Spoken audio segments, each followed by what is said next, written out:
Hello friends, welcome to PU Sir Physics and we are the start. Today our topic is potential of the particular point. हमने जो अगले video में देखा था वो ऐसा देखा था कि भाई हमने एक सोर्स चार्ज कंसीडर किया हुआ था and this source charge is producing electric field in outward direction and we are the consider the 2 point in the electric field the point A and point B. तो उसका हमने जो last में equation देखा कि भाई वहां पे हमको निकल रहा था potential difference the point A and point B, potential difference the point A and point B is equals to work done, is equals to आपने वर्क डन पर यूनिट चार्ज, ऐसा आपने फॉर्मूला दिखा हुआ था। बट अभी आपको फाइंड आउट करना है कि भाई कोई एक पर्टिकुलर लोकेशन का पोटेंशियल कितना होता है। सपोज कि आपको ऐसा क्वेश्चन दिया हुआ है कि भाई यहाँ पे 2 पॉइंट कंसीडर किया हुआ है, ए पॉइंट में से आप ए का पोटेंशियल बताए या बी का पोटेंशियल बताए, तो आप कैसे फाइंड आउट कर सकते हो। आपके पास जो फॉर्मूला है वो फॉर्मूला में तो आपने देखा था कि भाई वो फॉर्मूला तो ओनली फॉर पोटेंशियल डिफरेंस निकाल के देती है। जैसे कि आप मान लीजिए कि भाई ए का पोटेंशियल है 150, ऐसा आपने मान लिया, और बी का पोटेंशियल है बाय 100, तो आपकी जो फॉर्मूला है ना वो फॉर्मूला में आपको पोटेंशियल डिफरेंस मिलेगा ओनली फॉर 50। तो आप कैसे एज्यूम करोगे भाई ए का होता है 150 और बी का होता है 100, आप ऐसे ही मान लेंगे क्या? ऐसा तो नहीं होता है। बट आपको फाइंड आउट करना पड़ेगा कि भाई एक पॉइंट का पर्टिकुलर लोकेशन पे मीन्स के एक पर्टिकुलर लोकेशन आपकी जो इलेक्ट्रिक फील्ड में आपने कंसीडर किया हुआ है वो पर्टिकुलर लोकेशन का पोटेंशियल कितना होता है, ऐसा आपको क्वेश्चन अभी आपको देखना है। तो आप कैसे फाइंड आउट करेंगे? देखिए मैं क्या करता हूँ कि भाई हमारा जो यहाँ पे सोर्स चार्ज था इसमें से जो इलेक्ट्रिक फील्ड लाइन निकल रही थी, आपको सपोज के फाइंड आउट करना है ओनली फॉर 1 पॉइंट का, पॉइंट ए का। आपको एक पॉइंट ए का फाइंड आउट करना है, तो मैं पॉइंट ए यहाँ पे मैं कंसीडर कर देता हूँ। देन आफ्टर मेरा जो पॉइंट बी यहाँ था ना, वो पॉइंट बी को मैं इन्फिनाइट डिस्टेंस पे छोड़ के आ जाता हूँ। ख्याल आया? पॉइंट बी को मैं कहाँ पे ले गया भाई? एक इन्फिनाइट डिस्टेंस पे। क्यों इन्फिनाइट डिस्टेंस पे ले गया? क्योंकि यहाँ का जो सोर्स चार्ज थे वो सोर्स चार्ज में से जो इलेक्ट्रिक फील्ड लाइन निकल रही थी वो इलेक्ट्रिक फील्ड लाइन एक इन्फिनाइट डिस्टेंस तक जाती है। मीन्स के वो इन्फिनाइट डिस्टेंस पर उसकी इलेक्ट्रिक फील्ड का इफेक्ट होता है 0। ख्याल आया? इसलिए पहला मेरा चार्ज जो मैंने मिस के पहले मेरा जो चार्ज था एक बी पॉइंट पे था, वो बी पॉइंट का वाला चार्ज और पॉइंट ये दोनों को मैं इन्फिनाइट डिस्टेंस पे लेके गया। तो मैं इन्फिनाइट डिस्टेंस में मैं लेके गया तो जो बी पॉइंट का जो मिस के उस पर जो इलेक्ट्रिक फील्ड का इफेक्ट था वो इलेक्ट्रिक फील्ड का इफेक्ट हो गया बाई 0, क्योंकि वहां पे इलेक्ट्रिक फील्ड होती नहीं है। अगर वहां पे इलेक्ट्रिक फील्ड नहीं है तो वो बी पॉइंट का भाई पोटेंशियल कितना हो जाएगा? 0 हो जाएगा। ख्याल आया आपको? वो बी पॉइंट का पोटेंशियल भी 0 हो जाएगा। देन आफ्टर अभी आपको क्या करना है, जो बी पॉइंट आपने इन्फिनाइट डिस्टेंस पे ले गया वहां पे आपको चार्ज कंसीडर करना है, तो वो चार्ज पे कोई इलेक्ट्रिक फील्ड का इफेक्ट नहीं लगने वाला। ठीक है? देन आफ्टर वो बी पॉइंट वाला जो चार्ज है वो चार्ज को आपको एक ए पॉइंट पे ले आना है। ठीक है? वो चार्ज आपका कहाँ पे था भाई? इन्फिनाइट डिस्टेंस पे। और आप पॉइंट बी को भी कहाँ पे ले गए? इन्फिनाइट डिस्टेंस पे। क्यों ले गए? क्योंकि वहां पे इलेक्ट्रिक फील्ड का इफेक्ट होता है भाई 0। वहां पे इलेक्ट्रिक फील्ड का जो इफेक्ट 0 होता है तो पोटेंशियल का भी इफेक्ट क्या होने वाला है भाई? 0, क्योंकि वहां पे इलेक्ट्रिक फील्ड ही अवेलेबल नहीं है। बिना इलेक्ट्रिक फील्ड के आप पोटेंशियल कैसे निकालोगे? ख्याल आया? तो वहां पे पॉइंट बी पे पोटेंशियल भी 0 है और इलेक्ट्रिक फील्ड भी 0 है। बट अभी आपको क्या करना है, पॉइंट ए का पोटेंशियल निकालना है। वो पॉइंट ए आपका एक इलेक्ट्रिक फील्ड में प्रेजेंट है। तो आप पोटेंशियल कैसे निकालेंगे भाई? वो वाला चार्ज को हम इन्फिनाइट डिस्टेंस से वहां पे लाने के लिए हमको कितना वर्क करना पड़ता है वो हम निकाल लेंगे। हमने मान लिया कि भाई this charge is a 1 unit charge, this charge is a 1 unit charge and this charge we want to put in location number A in the inside electric field. So how much the work done applying on the charge?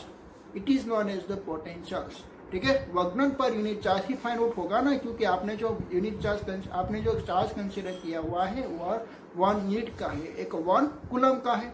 1 coulomb का charge आपको एक infinite distance से given point लाने के लिए आपको कितना work करना पड़ता है वो आपको वैल्यू फाइंड आउट करके देगा भाई पोटेंशियल की, एक पर्टिकुलर पोटेंशियल ए की। ख्याल आया आपको? ऐसे आप पर्टिकुलर पोटेंशियल ए की वैल्यू फाइंड आउट कर सकते हो। ठीक है? तो हम अभी देखने वाले हैं पोटेंशियल ऑफ ए की वैल्यू फाइंड आउट करके। Today our topic in electric field lines we are पहले हम कंसीडर करते थे कि भाई 2 पॉइंट, बट हमको फाइंड आउट करने ओनली फॉर 1 पॉइंट की कोई एक पोटेंशियल की वैल्यू। तो हम क्या करते थे, देखिए कि पहले मैंने ऐसे फिगर में ड्रॉ की थी कि भाई this is a electric field and we are the consider the point A here, but मैं पॉइंट बी को यहाँ पे नहीं, मैं यहाँ पे ले जाता हूँ, ठीक है। मैं पॉइंट बी को मैं यहाँ पे ले जाता हूँ, this point B, and this is a infinite distance. Suppose कि आप मान लीजिए this is a infinite distance, तो वो पॉइंट भी आपका इन्फिनाइट डिस्टेंस पे ले गए तो वहां पे इलेक्ट्रिक फील्ड का इफेक्ट भी क्या होने वाला है, जीरो होने वाला है। वहां पे इलेक्ट्रिक फील्ड का इफेक्ट होगा जीरो, और इलेक्ट्रिक फील्ड का इफेक्ट भी जीरो है, तो V B is equal to भी क्या हो जाएगा भाई, जीरो हो जाएगा। V B is equal to zero हो जाएगा, ठीक है। तो we know that the infinite distance the potential is zero and electric field is also zero. Then अपन हम क्या करते हैं, हमारा जो लास्ट वाला इक्वेशन था वही इक्वेशन में यहाँ पे पुट कर देते हैं कि भाई point B at the infinite distance, then हमने कंसीडर किया हुआ है point B is infinite distance, then हमारा इक्वेशन कैसा था भाई, V A minus V B था ना, अपन यहाँ पे हम लिख देंगे V infinite is equal to हमारा वर्क डन फाइंड आउट होगा, work done infinite to A, और वहाँ पे जो चार्ज था वो चार्ज को हमको यहाँ पे ले आना है कि भाई ए पॉइंट पे, तो डिवाइडेड बाय क्यू, ठीक है। पर वी इन्फिनाइट, बट जो हमारा वी इन्फिनाइट होता है वो क्या होता है, जीरो होता है। तो हम यहाँ पे लिख देते हैं but V infinite is equal to zero, so that your result is V A is equal to work done infinite to A upon Q. Then after हमारा पोटेंशियल कितना फाइंड आउट होगा भाई, आप चार्ज पार्टिकल्स को infinite distance से लेके आप ए point ले लाने के लिए आपको कितना वर्क डन करना पड़ता है पर यूनिट चार्ज। आपके चार्ज की वैल्यू जितनी है उसको आपको डिवाइड करनी है, वही आपका पोटेंशियल फाइंड आउट होगा, ठीक है। तो हमने यहाँ पे क्या चालाकी की कि भाई हमने यहाँ पे चालाकी की, हमारा जो बी पॉइंट था वो बी पॉइंट ने हमने छोड़ दिया भाई इन्फिनाइट डिस्टेंस पे। इन्फिनाइट डिस्टेंस पे आप वहाँ पे छोड़ दोगे तो वहाँ पे इलेक्ट्रिक फील्ड भी हो जाएगी जीरो और पोटेंशियल भी हो जाएगा जीरो। तो यहाँ पे जो हमारा इक्वेशन था ना वी बी, तो वी बी हमने कर दिया जीरो, तो वो पूरे का पूरा इक्वेशन वी ए का हो गया कि भाई V A is equal to work done आपको अभी करना है ओनली फॉर इन्फिनाइट से गिवन पॉइंट ए तक का, ठीक है। ओके, तो आप ऐसे यहाँ पे फाइंड आउट कर सकते हो, और यहाँ पे आपको उसकी डेफिनेशन लिखनी है, वो मैं यहाँ पे मैं डेफिनेशन लिख देता हूँ। ओके, तो मैं यहाँ पे डेफिनेशन मैंने बना दिया। देखिए कि भाई electric potential at a point in the electric fields is amount of the work done is bringing a unit charge from the infinite to given point। पहले आपका चार्ज एक इन्फिनाइट पे था, दिस चार्ज इज सपोज का unit charge, this unit charge को आपको यहाँ पे इन्फिनाइट से ए तक ले जाने के लिए आपको कितना वर्क डन करना पड़ेगा, this work done it is known as the electric potential in the electric fields, ठीक है ना। ओके, तो अभी आपने देखा कि भाई हमने पोटेंशियल एक की वैल्यू हमने कैसे फाइंड आउट की। हमने जो हमारा दूसरा पॉइंट था उसको हमने इन्फिनाइट डिस्टेंस पे छोड़ दिया, तो वहां पे इलेक्ट्रिक फील्ड भी जीरो थी एंड देन पर वहां का पोटेंशियल भी जीरो था। तो हम वहां पे जो चार्ज रखा हुआ था वो चार्ज को एक इन्फिनाइट डिस्टेंस से हम गिवन पॉइंट पे ले आएंगे। वो गिवन पॉइंट हमारा सोर्स चार्ज से कितना दूर है उसकी वैल्यू पे भी वो डिपेंडेंट होती है, ठीक है। और हमारा नेक्स्ट टॉपिक है, हमको एक पोटेंशियल फाइंड आउट करना है due to the one point charge. हमको एक पॉइंट चार्ज का पोटेंशियल फाइंड आउट करना है, ठीक है। तो हम क्या कंसीडर करने वाले हैं, देखिए कि भाई वन यहाँ पे हम कंसीडर करने वाले हैं कि source charge is source charge is a capital Q, ठीक है। और सोर्स चार्ज की हमने वैल्यू रखी है भाई कैपिटल क्यू। देन आफ्टर वो सोर्स चार्ज हमारा यहाँ पे प्रेजेंट है तो वो क्या प्रोड्यूस करता है, एक इलेक्ट्रिक फील्ड प्रोड्यूस करता है ऐसे, ठीक है। तो वो इलेक्ट्रिक फील्ड प्रोड्यूस करता है, वो इलेक्ट्रिक फील्ड में आपने एक लोकेशन कंसीडर किया है, दिस लोकेशन इज पॉइंट ए। और आपने देखा कि भाई यहाँ पे आपका सोर्स चार्ज है और यहाँ पे आपका लोकेशन है ए, तो उसकी बीच का डिस्टेंस आपने मान लिया कि भाई उसकी बीच का डिस्टेंस है आर। देन आफ्टर आपको क्या फाइंड आउट करना कि भाई पॉइंट ए का लोकेशन का आपको एक पोटेंशियल फाइंड आउट करना है। वो लोकेशन आपके इलेक्ट्रिक फील्ड में प्रेजेंट है, तो आप कैसे फाइंड आउट करोगे कि भाई आपका जो चार्ज है वो चार्ज आपका यहाँ पे एक पी डैश पॉइंट पे आपने यहाँ पे एक पी डैश पॉइंट या इतनी डिस्टेंस पे आपने रखा हुआ है, वहां पे आपका चार्ज क्यू अवेलेबल है। और वो डिस्टेंस से लेके हमारा जो सोर्स चार्ज का डिस्टेंस है वो सपोज के है एक्स जितना डिस्टेंस है, वो कितना है भाई एक्स जितना डिस्टेंस है। तो वहां पे भी क्या कूलम्बियन फोर्स लग सकता है, वो भी लग सकता है। कैसे भाई कूलम्बियन फोर्स क्या वैल्यू होती है, due to the point charge available हो गए तो वहां पे एक कूलम्बियन फोर्स पॉसिबल होता है। तो यहाँ पे भी एक सोर्स चार्ज है और यहाँ पे भी एक टेस्ट चार्ज है, उसको हम टेस्ट चार्ज मान लेते हैं, ठीक है। जो वहां पे पी डैश पे हमने एक चार्ज को रखा था it is a test charge. This is the test charge, this is the source charge, और उसकी भी इसका डिस्टेंस यहाँ पे मौजूद है बाय x। तो वहां पे भी एक कूलम्बियन फोर्स लगेगा। तो कूलम्बियन फोर्स का इक्वेशन होता है F = capital Q small q upon x का स्क्वायर। जैसे आपको एक कूलम्बियन फोर्स का इक्वेशन निकल गया। ओके, तो आपको फोर्स फाइंड आउट हो गया। देन आफ्टर आप क्या करोगे भाई, देन आफ्टर वो आपको एक पी डैश वाला जो पॉइंट पे जो चार्ज रखा हुआ है वो चार्ज को आपको ए लोकेशन पे लाना है। अगर आपको ए लोकेशन पे लाना है तो उसकी अपोजिट में जो फोर्स लग रहा है उसका आपको अपोज करना पड़ेगा। इसके लिए आपको कोई एक्स्ट्रा वर्क करना पड़ेगा ऑन दी चार्ज। वो आप एक्स्ट्रा वर्क करोगे दिस पर यूनिट चार्ज, मतलब मीन्स के यहाँ पे आपने जो क्यू चार्ज रखा है वो क्यू चार्ज आपको डिवाइडेड करना पड़ेगा। देन आफ्टर आपको पॉइंट ए का पोटेंशियल फाइंड आउट होगा। ठीक है, तो वो भी हम देखेंगे। मैं नोट में मैं रिप्रेजेंट करता हूँ और मैं आपको मैं एक्सप्लेन करता हूँ। ठीक है, नेक्स्ट टॉपिक है हमारा potential due to a point charge, potential due to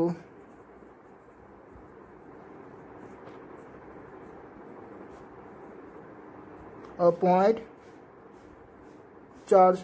ठीक है, ओके, तो हमने यहाँ पे एक चार्ज कंसीडर कर लिया कि भाई this charge is capital Q and this is a source charge and this is a point charge. Okay, तो वो यहाँ से एक इलेक्ट्रिक फील्ड ऐसे बनाएगा, ऐसे वहाँ पे इलेक्ट्रिक फील्ड बनती है।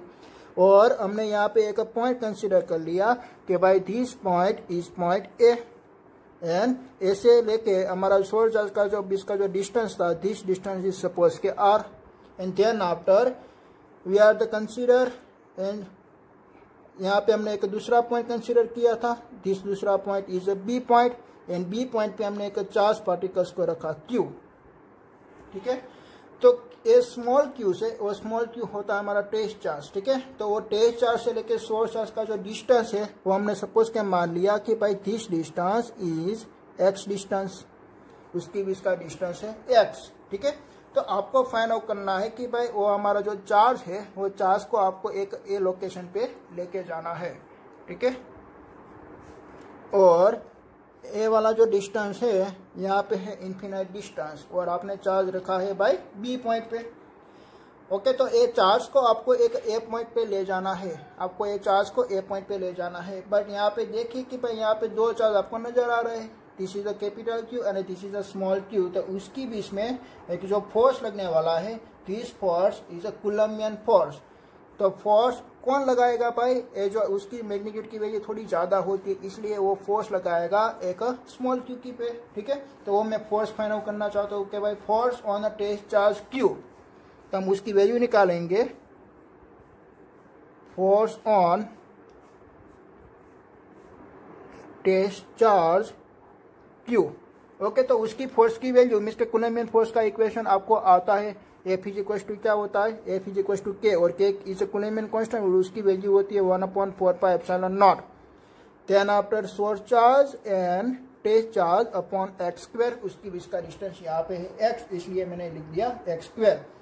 और देन आफ्टर आपको क्या करना है कि भाई this test charge is travelling towards the point A। तो first of all we are displaced in the very small distance, this consider this distance is dx। हमने फर्स्ट ऑफ ऑल एक small हमने डिस्टेंस ट्रैवलिंग करवाया एक dx जितना। जब आप small distance travelling करवाते हो तब उसमें से जो वर्क डन आपको मिलेगा वो भी आपका एक स्मॉल ही फाइंड आउट होगा। ठीक है, तो स्मॉल आपको एक वर्क डन मिला, the small work done is dw is equal to आपको करना है बाय इंटीग्रेशन। ठीक है, उसका जो स्मॉल वर्क डन आपको फाइंड आउट होगा वो फाइंड आउट होगा यहाँ पे जो फोर्स लग रहा है दिस इज द कुल आपका एक इलेक्ट्रिकल फोर्स लग रहा है यही डायरेक्शन में, तो वो इलेक्ट्रिकल फोर्स F और इंटू dx और इंटू आप क्या करेंगे भाई dx करेंगे। ठीक है, ओके, तो और जो आपका जो फोर्स था वो फोर्स आपका अप्लाइंग द फोर्स होगा, इसलिए यहाँ पे वर्क डन क्या आ रहा है भाई, मींस के आपका वर्क डन आ रहा है पॉजिटिव, क्योंकि आपको यही डायरेक्शन में एक फोर्स लगाना पड़ेगा और यही डायरेक्शन में आपका डिस्प्लेसमेंट होता है। तो वो जो फोर्स है वो एक हमारा फोर्स था भाई अप्लाइंग द फोर्स। और यहाँ पे मैं लिख देता हूँ cos थीटा। तो आप देखिए कि भाई यहाँ पे थीटा इज इक्वल टू क्या आने वाला है 0, क्योंकि वही डायरेक्शन में हम फोर्स लग रहा है और वही डायरेक्शन में उसका डिस्प्लेसमेंट हो रहा है, जैसे हमने आगे देखा था वही ऐसा यहाँ पे हो रहा है। ठीक है, ओके, तो उसकी बीच में यहाँ पे थीटा इज इक्वल टू में 0 पुट कर देगा तो हो जाएगा भाई 1। ठीक है, तो वो हो जाएगा 1। देन आफ्टर हम क्या करते हैं भाई, देन आफ्टर हम इसके यहाँ पे आपको एक इंटीग्रेशन करना है, एक बोथ साइड इंटीग्रेशन करना पड़ेगा, तो आपको एक total work done find out होगा। आपका यहाँ पे total work done find out होगा W, ठीक है।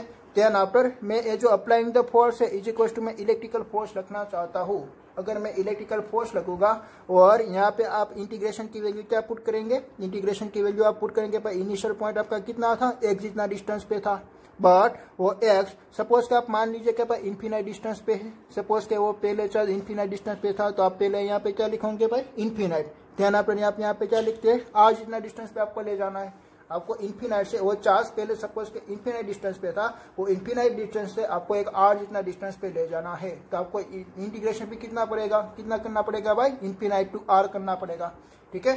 तो infinite to r into F into D X cos theta, ऐसा यहाँ पे इक्वेशन फाइंड आउट हुआ। और यहाँ पे हमारा जो इलेक्ट्रिकल फोर्स होता है, हमारा अप्लाइंग द फोर्स होता है, वो अप्लाइंग द फोर्स वो डीएक्स की वैल्यू सेम इसके एक ही डायरेक्शन में होती है, इसलिए यहाँ पे थीटा इज इक्वल टू 0। तो आपका वर्क डन का इक्वेशन मिल जाएगा आपको infinite to r F into D X. This F is applying the force, but यहाँ पर आपको क्या करना है, वो अप्लाइंग द फोर्स के बदले आपको एक इलेक्ट्रिकल फोर्स रखनी है। इलेक्ट्रिकल फोर्स रखेंगे तो इलेक्ट्रिकल फोर्स की डायरेक्शन होती है ऐसी, और आपको डिस्प्लेसमेंट करना है ऐसे, तो आपको आगे क्या लगाना पड़ेगा भाई, माइनस, आपको आगे लगाना पड़ेगा माइनस। तो आपका वर्क डन निकलेगा माइनस इन्फिनाइट टू r, और ये हो गया इलेक्ट्रिकल फोर्स। और इलेक्ट्रिकल फोर्स की मैं यहाँ पे वैल्यू पुट कर देता हूँ, वो होती है 1/4πε0 QQ upon x² into dx। ऐसा आपको इक्वेशन मिला, ख्याल आया आपको, ओके। देन आफ्टर आप क्या करोगे, आप इसके इन्फिनाइट टू r डिस्टेंस है और यहाँ पे आपको माइनस है, ये आपको माइनस हटाना है। अगर आपको माइनस हटाना है तो आपको क्या करना पड़ेगा, आपको एक उसकी लिमिट चेंज करनी पड़ेगी। आपका जो यहाँ पे लोअर लिमिट रखी है उसको यहाँ पे आपको लोअर लिमिट आपको पुट करनी है अपर लिमिट में, तो ये से आपका माइनस चला जाएगा, ठीक है। और सेकेंड देखिए, यहाँ पे देखिए 1/4πε क्या होती है भाई, कांस्टेंट होती है, और सोर्स चार्ज की वैल्यू भी क्या होती है, कांस्टेंट, उसकी वैल्यू हम चेंज नहीं करने वाले, ठीक है। तो यहाँ पर हमारा जो टेस्ट चार्ज है वो उसकी भी वैल्यू चेंज नहीं हो पाएगी, ठीक है। तो ओनली फॉर चेंज क्या होती है, हमारा x डिस्टेंस चेंज होता है। देखिए कि भाई पहले हमने dx जितना डिस्टेंस ट्रेवल करवाया, देना पर हमारा चार्ज यहाँ पे आ गया, तो इतना x हो गया, देना पर इतना x हो जाएगा, देना पर इतना x हो जाएगा, तो हमारी x की वैल्यू वेरिएबल है, तो जो वेरिएबल होगी तो वही उसका तो इंटीग्रेशन होगा, ठीक है। तो यहाँ पे हम क्या कर देते हैं कि वो माइनस को हटा देते हैं और यहाँ पे हम कॉमन लेते हैं QQ अपॉन 4πε0, और यहाँ पे हम इंटीग्रेशन कर देते हैं। भाई हमने लिमिट चेंज कर दिए क्योंकि हमको माइनस हटाना है। अगर आपको वो भी इंटीग्रेशन में माइनस हटाना है तब आपको लिमिट को अल्टरनेट कर देना है, तो मैंने यहाँ पे लिमिट को अल्टरनेट कर दिया और यहाँ पे आ गया dx अपॉन x²। ओके, अभी आपको इंटीग्रेशन करना है कि भाई dx अपॉन x² का, तो आप कैसे फाइंड आउट करेंगे भाई, इंटीग्रेशन का रूल्स आपको याद होना चाहिए। चलो देखते हैं, QQ अपॉन 4πε0 और यहाँ पे इंटीग्रेशन r टू इन्फिनाइट। मैं यहाँ पे क्या करता हूँ, देखिए भाई x² को मैं ऊपर मल्टीप्लीकेशन में लिखना चाहता हूँ, तो उसका ऑर्डर हो जाएगा -2 और इंटू dx में ऐसे भी लिख सकता हूँ। तो यहाँ पर इंटीग्रेशन का क्या मीनिंग होता है भाई, उसका ऑर्डर को आपको इंटीग्रेट करना है, उसका ऑर्डर को आपको +1 इंक्रीज करना है, ठीक है। तो उसका मीन्स क्या होगा, x², आपको यहाँ पे ए वाला लो आपको अप्लाई करना है कि भाई इंटीग्रेशन x⁻n इंटू dx का इंटीग्रेशन होता है x⁻n+1 और डिवाइड में आ जाएगा n+1, वही लो आपको यहाँ पे अप्लाई करना है। तो देखिए आपका वर्क डन आपने कहाँ से कहाँ फाइंड आउट किया भाई, इन्फिनाइट टू लेके r डिस्टेंस तक, तो यहाँ पे भी आपको लिखना इन्फिनाइट टू लेके r डिस्टेंस, और यहाँ पे आपको लिखना पड़ेगा इन्फिनाइट टू लेके r डिस्टेंस तक, ओके। देन आपको QQ अपॉन 4πε0 और यहाँ पे क्या होने वाला है, देखिए x⁻2 है ना, तो x⁻2 +1 is equal to x⁻−1, तो मैं यहाँ पे लिख देता हूँ x⁻−1 और डिवाइड में क्या लिखेंगे हम -1 और इंटू यहाँ पे r से लेके इन्फिनाइट तक। देखिए अभी दूसरा कि भाई यहाँ पे x⁻1 ऑर्डर है, तो मैं ऐसे लिख सकता हूँ ना, x⁻1 is equal to 1/x, और ये माइनस है तो माइनस में आगे ले लेता हूँ, तो यहाँ पे -QQ अपॉन 4πε0 और यहाँ पे हो जाएगा 1/x r और इन्फिनाइट। यहाँ पर अभी आपको क्या करना है भाई, लिमिट पुट करना है। लिमिट आप किसकी वजह में पुट करते हो वो आपको इंटीग्रेशन में याद रखना पड़ेगा कि भाई इंटीग्रेशन आप इंटीग्रेशन किसका कर रहे हो। देखो यहाँ पे d के पीछे भाई x है ना, तो x हमारा वेरिएबल है, x हमारा वेरिएबल है। जो हमारा वेरिएबल है उसका इंटीग्रेशन होता है। तो आप लिमिट भी किस में पुट करेंगे भाई, यहाँ पे आपको जो x नजर आए इसमें आपको लिमिट पुट कर देनी है। तो पहले आपको अपर लिमिट पुट करनी है इन्फिनाइट, देन आफ्टर हम माइनस करके हमारी लोअर लिमिट हम पुट करेंगे और यहाँ पे आपको लिखना है work done infinite to r। ठीक है, ओके, तो मैं यहाँ पे लिख देता हूँ। तो यहाँ पे हमारा इक्वेशन बनने वाला है work done infinite to r is equals to, यहाँ पे था माइनस QQ अपॉन 4πε0। तो पहले मैं यहाँ पे अपर लिमिट पुट करता हूँ infinite and then after minus 1 upon r। देखिए 1 upon infinite is equal to होता है 0 और माइनस 1 अपॉन r और यहाँ पे minus, so that minus minus होता है प्लस। तो आपका work done infinite to r find out हो गया QQ upon 4πε0 r। Then after आप जो टेस्ट चार्ज एक इन्फिनाइट डिस्टेंस से लेके आ रहे थे वो टेस्ट चार्ज था हमारा Q, और टेस्ट चार्ज को मैं सामने साइड में ले जाता हूँ। तो यहाँ पे देखिए कि भाई infinite to r upon Q is equal to Q upon 4πε0 r। और आपने आगे स्टडी किया कि भाई वर्क डन पर unit charge it is known as a potential. ऐसा इक्वेशन हमने यहाँ पे निकाला था। देखिए work done infinite to Q upon is potential of A। तो मैं यहाँ पे क्या लिख सकता हूँ, infinite to r upon Q is potential is VR। तो पोटेंशियल इज VR मीन्स के ये क्या बताती है, potential of the point A which distance for the short charge is R, so that his potential is VR। कदर का potential आप उसको VA भी बोल सकते हो। ठीक है, तो VR इज इक्वल टू आपका जो इक्वेशन निकला वो इक्वेशन आपको मिला कि भाई Q upon 4πε0 into R। What is 1 upon 4πε0? 1 upon 4πε0 is a Coulombian constant, so that your potential equation is KQ upon R। ठीक है, तो वो आपका पोटेंशियल का इक्वेशन फाइंड आउट हो गया। आपने पोटेंशियल फाइंड आउट कर लिया KQ अपॉन R का। देखिए ए वाली केस में हमने क्या किया था, ए वाली केस में हमने हमारा चार्ज एक इन्फिनाइट डिस्टेंस पे था, तो इन्फिनाइट डिस्टेंस से लेके हमने R डिस्टेंस तक हम ले आए। बट सपोज कि आपको कोई ऐसा दिया होगा कि भाई आपको ये चार्ज पहले से यहाँ पे दिया हुआ होगा, यहाँ से लेके यहाँ तक का डिस्टेंस है R2 और यहाँ से लेके यहाँ तक का डिस्टेंस है सपोज के R1। तो वो वाली केस में आप क्या करोगे। ठीक है, तो उसका हम एक देख लेते हैं कि भाई if charge is brought from, if charge is brought from R1 distance to R2 distance. ठीक है, तो देखिए मैं उसकी यहाँ पे मैं फिगर ड्रॉ करता हूँ कि भाई this is a short charge and this is a electric field E, और आपका यहाँ पे एक पॉइंट कंसिडर किया हुआ point A and this is a point B। आप देखिए कि भाई यहाँ से लेके यहाँ तक का डिस्टेंस है R1 और यहाँ से लेके यहाँ तक का डिस्टेंस है R2। ऐसा मैंने यहाँ पे एज्यूम कर लिया। ठीक है, तो आपको चार्ज है ना, तो आपका जो चार्ज है वो चार्ज आपका मीन्स के एक B पर है, तो आपको वो चार्ज B टू A पे ले आना है। तो उसका जो पोटेंशियल आपका निकलेगा वो पोटेंशियल आप कैसे फाइंड आउट करेंगे, तो वो पोटेंशियल नहीं निकलने वाला है। क्या निकलने वाला है भाई, पोटेंशियल डिफरेंस निकलने वाला है। क्या निकलने वाला है, पोटेंशियल डिफरेंस। जैसे कि आपने आगे फाइंड आउट किया था ऐसा यहाँ पे होगा। ठीक है, तो ए वाला केस में आपका पोटेंशियल डिफरेंस निकलेगा। ओके, तो आपका वर्क डन कहाँ से कहाँ होगा, देखो आपका वर्क डन करना पड़ेगा भाई, वर्क डन WR1 से लेके WR2। तो आपका इक्वेशन आएगा WR1 से लेके R2 और आपको एक यूनिट चार्ज मीन्स के Q, तो आपको डिवाइडेड बाई क्या करना पड़ेगा भाई Q। ये वाली इक्वेशन में यहाँ पे लिख देता हूँ। ठीक है, देन आफ्टर देखो ये वर्क डन पर unit charge is equal to हम क्या लिख सकते हैं, पोटेंशियल डिफरेंस। यहाँ पे मैंने इन्फिनाइट नहीं लिखा है, इन्फिनाइट में लिखूंगा तब आपको एक ओनली फॉर एक पॉइंट का पोटेंशियल निकलेगा। बट यहाँ पे मैंने दो पॉइंट इंडिकेशन किए R1 और R2, तो यहाँ पे आपको पोटेंशियल डिफरेंस निकल रहा। ठीक है, तो कोई किसका पोटेंशियल ज्यादा होगा भाई, VR2 का पोटेंशियल ज्यादा होगा, VA का पोटेंशियल ज्यादा होगा विच कंपेरिजन टू B, क्योंकि it is the near to the source charge.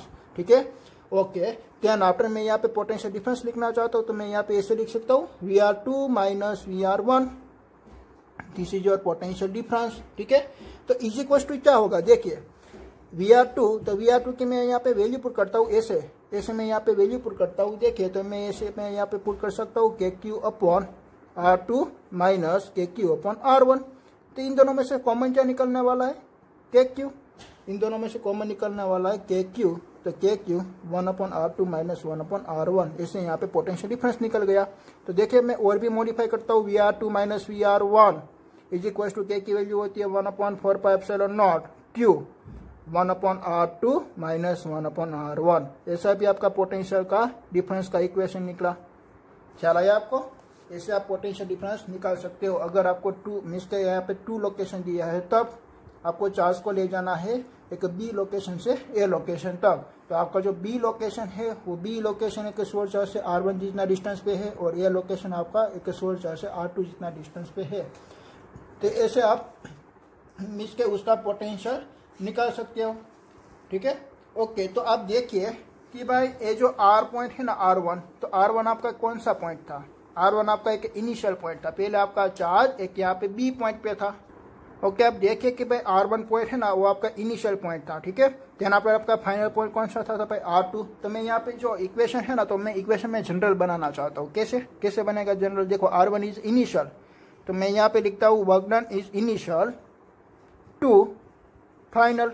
R2 आपका एक फाइनल पॉइंट है, एंड डिवाइडेड में आएगा भाई test charge is equal to, ये देखो VR2, तो VR2 हमारा कौन सा है भाई?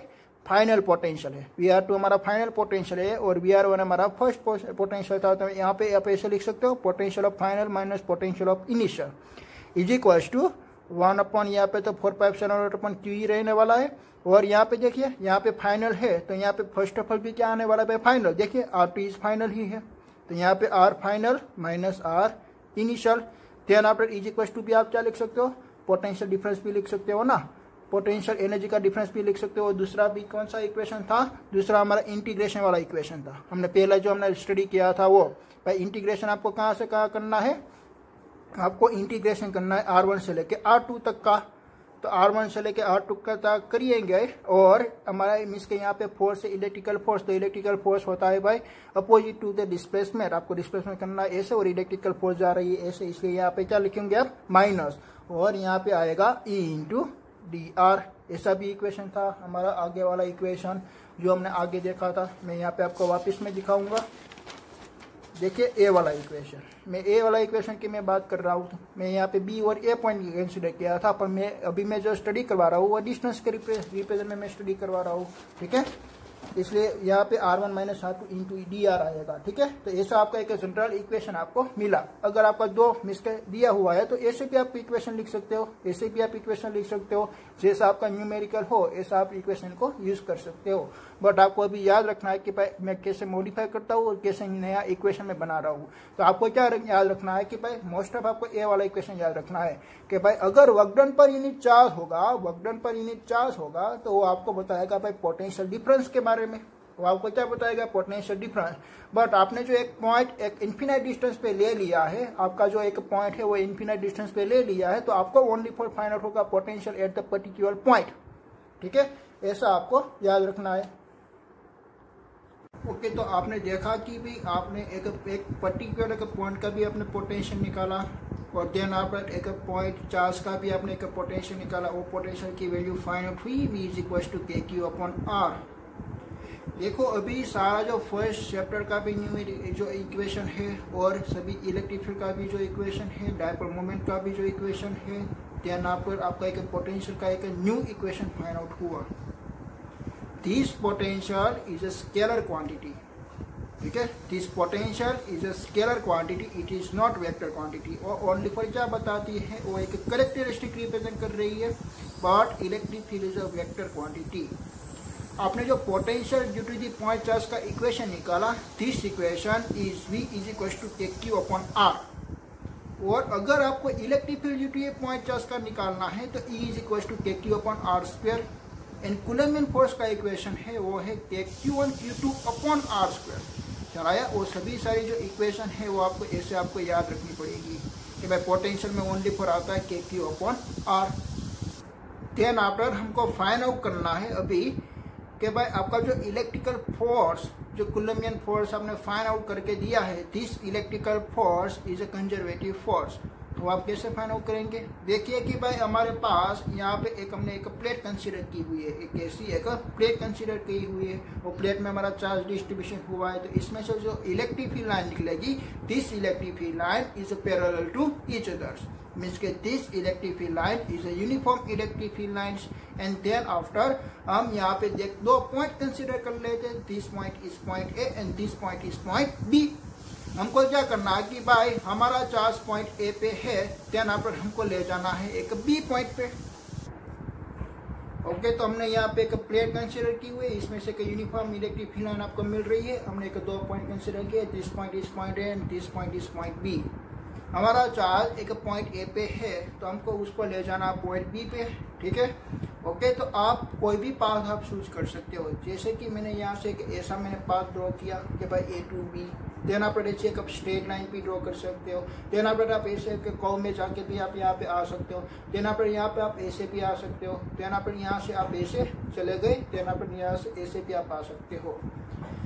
कोई भी पाथ आप चूज कर सकते हो, और कोई भी पाथ आप चूज करके एक पॉइंट ए से पॉइंट बी पर आप आ सकते हो। तब आप कोई भी पाथ चूज करेंगे तो अब आपका जो वर्क डन निकलेगा वो वर्क डन आपका सेम ही निकलने वाला है। जैसे कि आप एक डायरेक्ट ए टू बी पे आए, का तो आप ए से बी पर आप इस पाथ चूज आपके करके आए, देना पर आप ऐसा पाथ आपने चूज किया, देना पर आप ऐसे आप आए। पर सभी का जो वर्क डन निकला वो वर्क डन सभी के लिए एक सेम ही आता है। क्यों? क्योंकि work done is equal to force into displacement होता है, फोर्स इंटू डिस्टेंस नहीं, ठीक है। वो आपने 11th में स्टडी किया हुआ है कि भाई work done is equal to क्या होता है, तो force into displacement, not force into distance. अगर फोर्स इंटू डिस्टेंस आएगा तो आपका जो डिफरेंट पाथ पे आपका जो मीन्स के वर्क डन निकलने वाला है वो वर्क डन भी आपका डिफरेंट आएगा। बट आपको अभी क्या देखना है कि भाई ओनली फॉर डिस्प्लेसमेंट। तो डिस्प्लेसमेंट हम किसका बोलते हैं? ए पॉइंट से लेके ए पॉइंट हम डायरेक्ट एक स्ट्रेट लाइन ड्रॉ कर ले, दिस स्ट्रेट लाइन का जो डिस्टेंस आएगा, this distance is known as a displacement. और आपको दूसरा भी याद रखना है कि भाई आपका जो डिस्टेंस और डिस्प्लेसमेंट सेम हो सकता है, बट डिस्टेंस से ज़्यादा डिस्प्लेसमेंट कभी नहीं हो सकता, डिस्टेंस से ज़्यादा डिस्प्लेसमेंट कभी नहीं हो सकता। मैक्सिमम क्या हो सकता है भाई, डिस्टेंस और डिस्प्लेसमेंट दोनों एक सेम हो सकते हैं। जैसे कि आपका पाथ ए टू बी ऐसा कि स्ट्रेट डायरेक्शन में है, तो उसका डिस्टेंस भी इतना है, देन आफ्टर उसका डिस्प्लेसमेंट भी आपको एक स्ट्रेट डायरेक्शन ही ड्रॉ करना है। ऐसा वाली केस में आपका दोनों सेम होता है। बट दूसरा पाथ आप कंसीडर कीजिए कि आपको यहाँ से यहाँ तक जाना है, तो ये पाथ का जो डिस्टेंस है वो डिस्टेंस आपका ज़्यादा हो जाएगा, but displacement is same, it is आपका डिस्प्लेसमेंट तो सेम ही रहना है, ठीक है। डिस्प्लेसमेंट मीन्स कि आपको एक स्ट्रेट लाइन ड्रॉ करनी है, वो जो जितना डिस्टेंस होता है, this distance is known as a displacement. And displacement is a vector quantity and distance is not vector quantity, ठीक है। वैसा भी हमने 11th में स्टडी किया था, मैं यहाँ पे मैंने वापस बता दिया।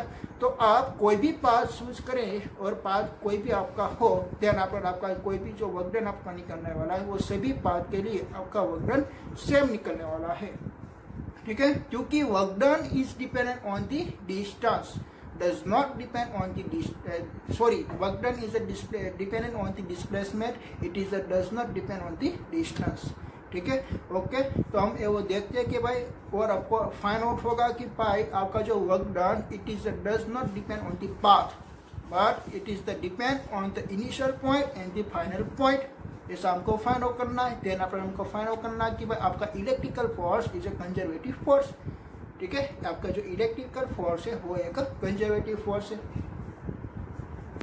Next topic is the work done is does not depend on the path, but it is depend on the initial point and the final the point in the electric fields, ठीक है। तो मैं यहाँ पे मैं आपको एक एक्सप्लेन करना चाहता हूँ कि ऐसा क्यों होता है। देखिए कि भाई मैंने एक कार्टेशियन कोऑर्डिनेट सिस्टम मैंने ड्रॉ की ऐसी, this is the x direction, this is origins, this is a y direction and this is a z direction, ठीक है। तो मैंने यहाँ पे एक शॉर्ट चार्ज यहाँ पे मैंने रख दिया, this is a short charge is a q and this short charge is a produce in electric field in radially outward direction because this is a positive charge, ठीक है। ओके, और then after मैं क्या करता हूँ कि भाई मैंने यहाँ पे एक ए लोकेशन कंसीडर किया, this point A, then after मैं यहाँ पे एक दूसरा लोकेशन कंसिडर करता हूँ 30 पॉइंट सी, और ओरिजिन से लेके ए पॉइंट का डिस्टेंस मीन्स के उसको हम बोलते हैं भाई पोजीशन वेक्टर। तो यहाँ से ओरिजिन से लेके हमारा ए पॉइंट का जो डिस्टेंस होता है, this is a position vector is R A and this position vector is known as R C. ठीक है, देन आफ्टर यहाँ का मैंने एक दूसरा पॉइंट सिलेक्ट किया बी, एंड देन आफ्टर मैं यहाँ पे एक पॉइंट सिलेक्ट करता हूँ डी। तो मुझे मीन्स के ऐसा मैंने यहाँ पे कनेक्ट कर दिया ए से, और यहाँ से ए से मैंने कनेक्ट कर दिया। और आप ऐसे भी लिख सकते हो कि भाई पॉइंट डी है उसका जो पोजीशन वेक्टर होगा वो होगा आर डी। ठीक है, एंड देन आफ्टर हमारा जो मीन्स के बी का जो पोजीशन वेक्टर है वो पोजीशन वेक्टर आपका होगा आर बी। ठीक है, और हमको जाना है कि भाई ए टू बी, हमको जाना है ए टू बी। तो आप यहाँ पे देख सकते हो कि आपके पास कितना पाथ अवेलेबल है। आप ए टू बी आपको जाना है, आपका चार्ज मीन्स के यहाँ पे ए टू बी आपको जाना है। तो आपको कैसे फाइंड आउट करना होगा, देखिए पर ए टू बी जाने के लिए आपके पास दो पाथ है। पहला कौन सा पाथ, पहले आप ए टू सी जाइए, पहले आप कैसे जाते हो ए टू सी, देन आफ्टर आप कहाँ पे जाएंगे सी टू बी, देन आफ्टर आप सी टू बी जाएंगे। तो आपका फर्स्ट ऑफ ऑल पाथ कौन सा फाइंड आउट हुआ, आपका first of all path find out हुआ A B C path, A C B path, sorry A C B path आपका फाइंड आउट हुआ ए टू सी और सी टू बी। तो पहले मैं ए टू सी ले जाने के लिए मैं वर्क डन फाइंड आउट करूंगा। तो मेरा पहला वर्क डन होगा work done A to C. तो work done A to C is equal to, आप ऐसा भी इक्वेशन लिख सकते हो ना, कि देखिए आपका इक्वेशन कैसा आएगा।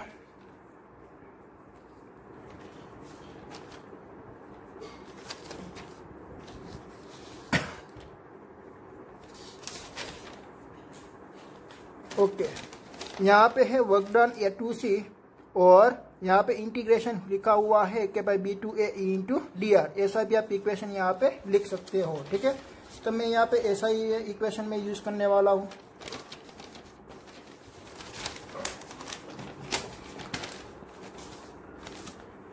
देखिए कि मैं यहाँ पे इक्वेशन यूज करूंगा। मैं यहाँ पे इक्वेशन था कि वर्क डन अपॉन चार्ज और integration A to B into D R, but यहाँ पे आपको क्या लिखना पड़ेगा भाई, ड्यूरिंग दी यूनिट चार्ज। एक ये जो प्रोसेस हो रही है ना, एक यूनिट चार्ज के लिए हो रही है। एक यूनिट चार्ज, आपका यूनिट चार्ज पहले ए पॉइंट पे था और ए टू सी आपको ले जाना था। ठीक है, तो work done A to C, और आप यहाँ पे क्या लिखोगे भाई, आपका इनिशियल पॉइंट कौन सा था, ए पॉइंट था, आपका इनिशियल पॉइंट ए पॉइंट था, देन पर आपको सी पॉइंट पे ले जाना है। तो मैं यहाँ पे लिख दूंगा भाई ए पॉइंट और सी पॉइंट। ठीक है, ऐसा आपका यहाँ पे इंटीग्रेशन मिस्टेक कर दिया, और यहाँ पे आप लिख दोगे E into D R. But यहाँ पे देखिए कि भाई आपको जाना है ऐसे, मीन्स के आपका डिस्प्लेसमेंट हो रहा है ऐसे, आपका डिस्प्लेसमेंट हो रहा है ऐसे, और यहाँ पे आपका जो मीन्स के फोर्स लग रहा होगा, आपका फोर्स लग रहा है, वो फोर्स लग रहा है इस डायरेक्शन में। तो फोर्स और डिस्प्लेसमेंट के बीच का जो एंगल बन रहा है, वो एंगल कितना बन रहा है भाई, वो एंगल बन रहा है 90 डिग्री। तो यहाँ पे जो मीन्स के ई इंटू डी आर, यहाँ पे कोस थीटा आएगा, और ई इंटू डी आर के बीच का जो एंगल बन रहा है वो एक 90 डिग्री बन रहा है, क्योंकि इलेक्ट्रिक फील्ड भी फोर्स की डायरेक्शन में होती है ना, इलेक्ट्रिक फील्ड भी एक फोर्स की डायरेक्शन में होती है। तो यहाँ के बीच का जो एंगल बन रहा है वो 90 डिग्री, तो cos 90 इज इक्वल टू क्या हो जाएगा, 0। आपने अभी भी 11th में भी स्टडी किया हुआ था कि भाई कोई भी एक ऑब्जेक्ट होता है, वो ऑब्जेक्ट के ऊपर हम फोर्स लगाएंगे, और ऑब्जेक्ट अगर वही डायरेक्शन में जो डिस्प्लेसमेंट होता है तब भी आपका वर्क डन होता है। अगर आपका ऑब्जेक्ट एक परपेंडिकुलर में डायरेक्शन में जाता है तो आपका वर्क डन होता है भाई 0। तो आपका वहां पे कोई एक वर्क कर रहा है, बट वो वर्क कोई एक दूसरा एजेंट कर रहा है, बट आप जो मान रहे हैं वही एजेंट नहीं कर रहा है। तो यहाँ पे भी क्या हो रहा है कि भाई ये डिस्प्लेसमेंट ऐसे यहाँ पे हम करेंगे, बट इसके लिए ए वाला जो फोर्स है वो फोर्स हमारा मिस के एक वो फोर्स हमारे रिस्पॉन्सिबल फैक्टर नहीं है। इसलिए यहाँ पे जो आपका यहाँ पे theta is equal to 90 degree बन रही है, और cos 90 इज इक्वल टू हो जाएगी 0, तो उसका वर्क डन हो गया भाई 0। देन आफ्टर हम क्या करने वाले हैं, देन आफ्टर हम वर्क डन फाइंड आउट करेंगे भाई C to B. Then after हम वर्क डन फाइंड आउट करेंगे work done C to B. Okay, तो वर्क डन हम C to B find out करते हैं, तो उसके लिए हमारा इनिशियल पॉइंट है भाई सी और बी, ऐसा ही हमारा पॉइंट फाइंड आउट हुआ। देन आफ्टर में इक्की में यहाँ पे देखिए भाई इलेक्ट्रिक फील्ड भी यही डायरेक्शन में जा रही है, और आपको डिस्प्लेसमेंट भी वही डायरेक्शन में करना है, तो आपका थीटा इज इक्वल टू 0 होगा, और cos 0 इज इक्वल टू 1 आएगा। ठीक है, और इलेक्ट्रिक फील्ड का इक्वेशन क्या होता है, के क्यू अपॉन आर स्क्वायर, और यहाँ पे मैं लिख देता हूँ बाई डी आर। यहाँ पे देखें उसका भी unit vector R B means के यही यूनिट वेक्टर है, और उसका भी डिस्प्लेसमेंट भी आपका यूनिट वेक्टर वही होगा, क्योंकि आपका इलेक्ट्रिक फील्ड और डिस्प्लेसमेंट दोनों आपका एक वेक्टर क्वांटिटी है। तो ये तो आपको मैंने लिखा है ना वो ओनली फॉर मैग्नीट्यूड है, बट यहाँ पे आप लिख सकते हो यूनिट कैप आर बी, और यहाँ पे भी आप लिख सकते हो unit cap R B. Unit cap is equal to cancel out हो जाती है, ठीक है। ओके, देन आफ्टर आपको इंटीग्रेशन करना है C2b K Q upon R square और डी आर का 1 upon R square D R का आपको इंटीग्रेशन करना है। तो 1 अपॉन आर स्क्वायर का हमने यहाँ पे भी आगे ही किया था, 1 अपॉन आर स्क्वायर का 1 अपॉन एक्स स्क्वायर का हमने किया था, बट वो हमारा इंटीग्रेशन क्या आया था भाई -1 अपॉन आर। तो मैं यहाँ पे डायरेक्ट ही लिख देता हूँ कि भाई के क्यू -1 अपॉन आर और यहाँ पे C2b, ऐसा आपको यहाँ पे मिला, ठीक है। देन आप क्या करेंगे भाई वर्क डन C2b। ओके, तो वर्क डन C2b आप लिख सकते हो के क्यू यहाँ पे 1 upon R C -1 upon R B, क्योंकि पहले आप अपर लिमिट पुट करोगे तो वो हो जाएगी माइनस और माइनस माइनस हो जाएगी प्लस, तो मैंने यहाँ पे लिख दिया 1 upon R C -1 upon R B. और टोटल आपका जो वर्क डन आपका ए टू ए सी और बी हुआ, ये कैसा हुआ भाई, ये आपका टोटल वर्क डन ही फाइंड आउट हो गया, ठीक है। देन आप क्या करेंगे, एक दूसरा पार्ट आप कंसिडर करेंगे, कैसा दूसरा पार्ट, ए पे ए टू डी जाएंगे, then after D to B जाएंगे। तो पहले हम जाते हैं भाई, हमारा पाथ हमने कंसिडर किया ए डी बी पाथ, तो पहले हम वर्क डन फाइंड आउट करते हैं ए टू डी, तो ऐसा सेम ही फाइंड आउट होगा। तो मैं यहाँ पे वापस में ऐसी प्रोसेस नहीं करूंगा। देखिए आप यहाँ पे इलेक्ट्रिक फील्ड पे यही डायरेक्शन में जा रही है और उसका मीन्स का आपने जो का डिस्प्लेसमेंट कंसिडर किया है वही यही डायरेक्शन में कंसिडर किया हुआ है, तो दोनों के बीच का जो एंगल आ रहा है वो थीटा इक्वल टू 0 आ रहा है, तो उसका वर्क डन आएगा पॉजिटिव, ठीक है। तो K Q R A -1 upon R D आप लिख सकते हो, चला या 1 upon R A -R D आप लिख सकते हो। देन आफ्टर आपको जाना है भाई C2b, आपको जाना है सॉरी एक D2b जाना है, तो उसका वर्क डन क्या आने वाला है भाई 0, क्योंकि आपका फोर्स इस डायरेक्शन में जाना है और आपको जाना है ऐसे, तो आप उसके बीच का एंगल होगा 90 degree, so that work done of D2b is equal to आएगा 0। और यहाँ पे आप देखिए कि भाई यहाँ पे जो RC है तो RC is equal to RA लिख सकते हैं हम, RC is equal to RA लिख सकते हैं। और यहाँ पे RB है, तो RB मीन्स के इतना डिस्टेंस है ना, यहाँ से लेके यहाँ तक का डिस्टेंस RB, और यहाँ पे है RD, और RD इज इक्वल टू आप क्या लिख सकते हो, RD is equal to RB भी लिख सकते हो, तो RD is equal to RB, ये दोनों डिस्टेंस हमारा सेम है। Then after RC is equal to RA, तो आप देखिए कि भाई उसका total work done RA -R D find out हो रहा था, तो आप यहाँ पे RA के बदले आप क्या लिख सकते हो RC, और मैं यहाँ पे लिख देता हूँ कि भाई work done of AD is equal to K Q 1 upon RC -1 upon RD के बदले मैं क्या लिख देता हूँ RB। तो ऐसा ही वर्क डन हमारा CB का फाइंड आउट हुआ। तो उसका क्या मीनिंग हुआ कि भाई पाथ आप A टू A C और B कंसिडर करो या पाथ आप AD B कंसिडर करो, आप कोई भी पाथ चूज कर सकते हो, बट उसके लिए आपका वर्क डन चेंज होने वाला नहीं है। ये टोटल हमारा वर्क डन किसका है, टोटल वर्क डन है हमारा ACB का फाइंड आउट हुआ ऐसा, एंड टोटल वर्क डन हमारा ADB का फाइंड आउट हुआ वो ऐसा फाइंड आउट हुआ। दोनों वर्क डन कैसा मिला आपको, सेम, ठीक है। तो आप कोई भी पाथ चूज कर सकते हो, आप कोई भी पाथ चूज करोगे तब भी आपका वर्क डन कैसा आने वाला है भाई, सेम ही आने वाला है, ख्याल आया। ओके, आप यहाँ पे क्या लिखा था भाई, यहाँ पे मैंने प्लस ही लिखा था, और यहाँ पे आपका आंसर आ रहा था RC माइनस, में यहाँ पे वापस लिख देता हूँ 1 अपॉन RC -1 अपॉन RB, और यहाँ पे आया था KQ। देखो यहाँ पे आप देखिए ए वाला इक्वेशन, तो आपको ऐसा इक्वेशन आता होगा कि भाई यहाँ पे R1 है और यहाँ पे R2 है, ठीक है। और यहाँ पे वर्क डन में देखिए यहाँ पे WC है, तब यहाँ पे मैंने 1 अपॉन RC लिख दिया। ऐसा क्यों भाई, ऐसा दोनों वर्क डन का इक्वेशन आपका अलग अलग क्यों बन रहा है। देखिए कि आपको ऐसा सोचना है कि भाई आपका जो चार्ज है ना, वो चार्ज पहले इन्फिनाइट डिस्टेंस पे था, वो कहाँ पे था, इन्फिनाइट डिस्टेंस पे, ठीक है। दिस इज सपोज कि दिस इज इन्फिनाइट डिस्टेंस, आपको पहले ले जाना है B पॉइंट पे। अगर आपको B पॉइंट पे ले जाना है तो उसकी जो वर्क डन निकलेगा वो वर्क डन आपका कम निकलेगा इस कंपैरिजन टू C, क्योंकि आपको अभी भी इतना डिस्टेंस ट्रैवल करना है। तो वैसे आप यहाँ पे देखिए कि आपको पहले कौन सा डिस्टेंस मिला, R1 मिला था, आपको पहले R1 मिला था। तो आपको जो R1 मिला था वो R1 आपने कहाँ पे लिखा भाई -1 अपॉन R1 लिखा, तो आपको पहले कौन सा मिल रहा है B, तो आप कहाँ पे क्या लिख दे हो -1 अपॉन RB, ख्याल आया आपको, आप पहले क्या लिख रहे हो -1 अपॉन RB। पर अभी मैं क्या कर रहा हूँ, देखिए अभी मैं ऐसा मैंने कर रहा हूँ कि भाई मेरा पॉइंट है क्यों यहाँ पे, और मैं जाना चाहता हूँ भाई B पॉइंट पे, मैं यहाँ पे जाना चाहता हूँ B पॉइंट पे। तो मैं B पॉइंट में जाना चाहता हूँ तो वो जो वर्क डन होगा वो वर्क डन यहाँ पे आपकी इलेक्ट्रिक फील्ड भी यही डायरेक्शन में जा रही है, आपकी इलेक्ट्रिक फील्ड भी यही डायरेक्शन में जा रही है, तो वो वर्क डन ऑब्वियसली भाई पॉजिटिव आएगा, इसलिए मैंने यहाँ पे पॉजिटिव लिखा हुआ है। ख्याल है आपको? ठीक है, ओके। मैं आपको दूसरा भी एग्जांपल देता हूँ, ये आपको एग्जांपल ओनली फॉर याद रखना है। आप परीक्षा के लिए भी, एग्जाम के लिए भी आप ऐसा एग्जांपल दे सकते हो। ठीक है, एग्जाम में भी आप ऐसा एग्जांपल आप देख सकते हो। ओके, मैं आपको दूसरा भी एग्जांपल देता हूँ, डोंट वरी।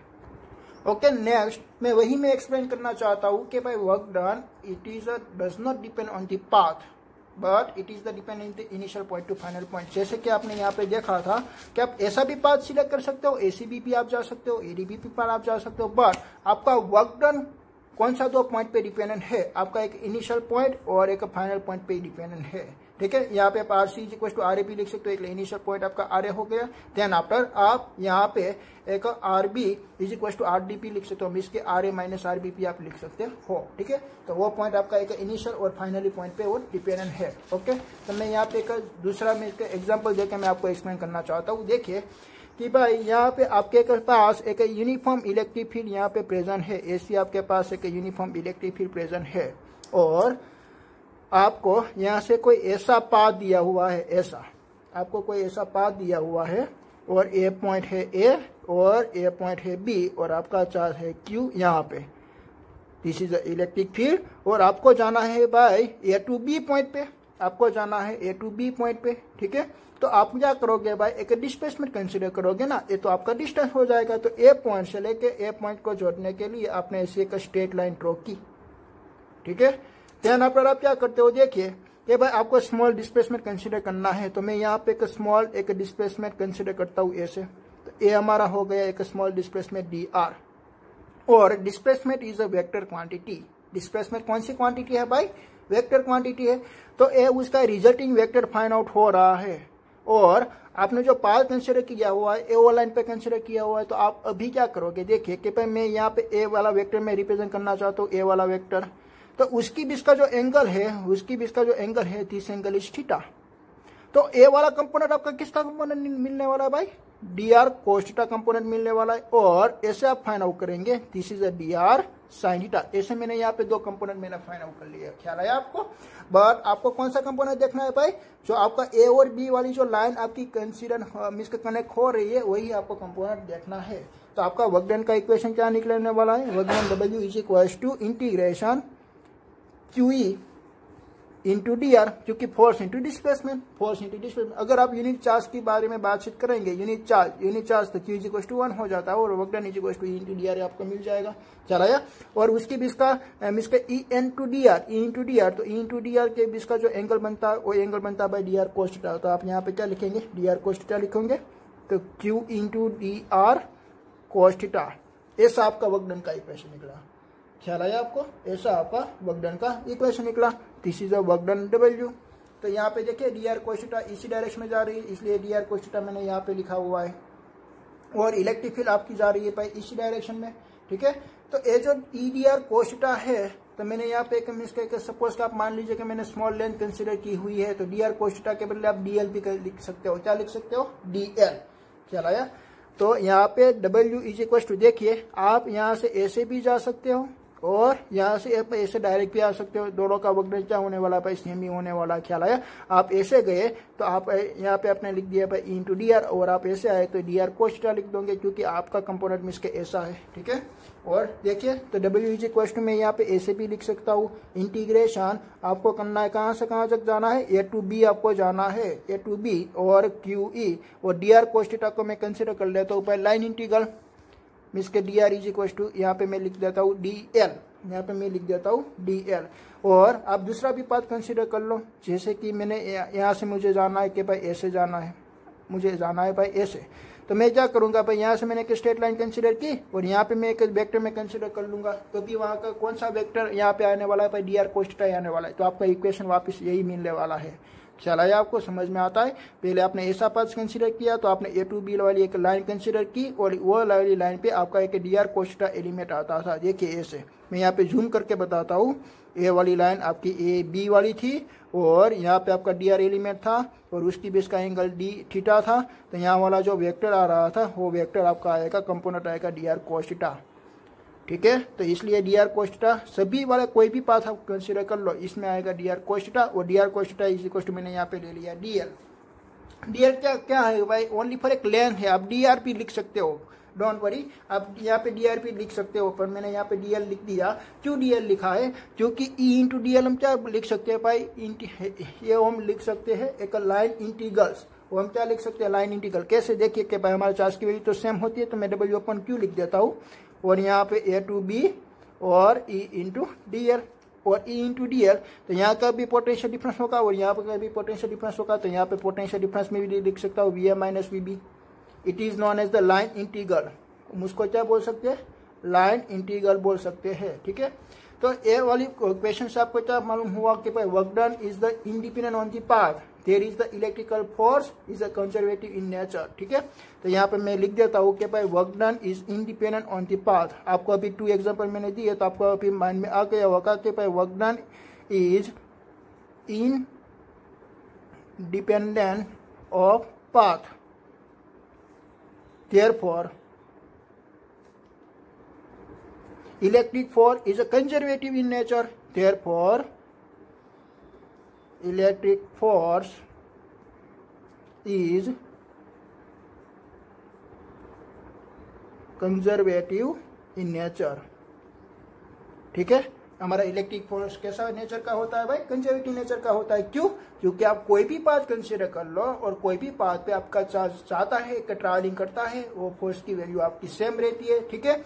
इसलिए यहाँ पे मीन्स के आपका जो DR कंपोनेंट होगा वो आपका सेम ही रहने वाला है। आप कोई भी पाथ चूज कर लो, तो इसलिए आप बता सकते हो कि भाई work done is the independent on the path, ठीक है। और यहाँ पे आपका जो रिलेशनशिप निकल रहा है, वो रिलेशनशिप कैसे निकल रहा है, देखिए कि भाई potential difference is equal to line integrals. The potential difference between the 2 point is equal to the line integral of the electric field. ऐसा भी आप लिख सकते हो, ठीक है। तो मैं यहाँ पे लिख देता हूँ कि भाई पोटेंशियल डिफरेंस बिटवीन 2 पॉइंट्स